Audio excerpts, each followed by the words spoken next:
അങ്ങനെ എക്സാം എല്ലാം കഴിഞ്ഞ് പാസ്സാവോന്ന് അറിയത്തില്ല, പക്ഷെ എങ്കിലും കുഴപ്പമില്ല, എക്സാം കഴിഞ്ഞല്ലോ. ഇനി എനിക്ക് 12 മണിക്കൂർ കിടന്നുറങ്ങാം. എല്ലാവർക്കും ചവറച്ചിറപ്പറാതെ റീൽസ് അയക്കാം. എന്താ സ്റ്റോറേജ് ഫുള്ളോ? ഈ നോട്ട്സ് ഒക്കെ ഡിലീറ്റ് ആക്കാം. ഇതൊക്കെ എന്താ ഇമ്പോർട്ടൻ്റ് ആണ്, പഠിക്കാതെ വരുന്നത്. ഇതൊക്കെയാണ് ഇമ്പോർട്ടൻ്റ്.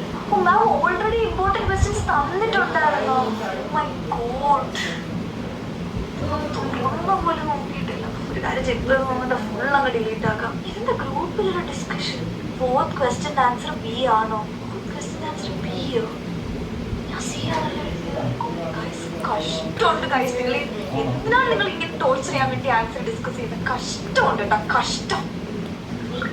സമാധാനത്തോടെ ഇരിക്കുന്ന സമയത്ത് മ്യൂട്ട് ചെയ്താ ഗ്രൂപ്പ്. അങ്ങനെ എക്സാം കഴിഞ്ഞാൽ എന്ത് ഹാപ്പി അല്ലേ. നമുക്ക് സ്ട്രെസ് ഇല്ലാണ്ട് റീൽസ് കാണാം, സ്ട്രെസ് ഇല്ലാണ്ട് സിനിമ കാണാം, എത്ര നേരം വേണമെങ്കിലും കിടന്നുറങ്ങാം.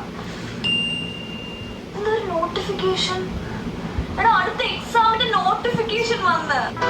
എന്ത് വിധി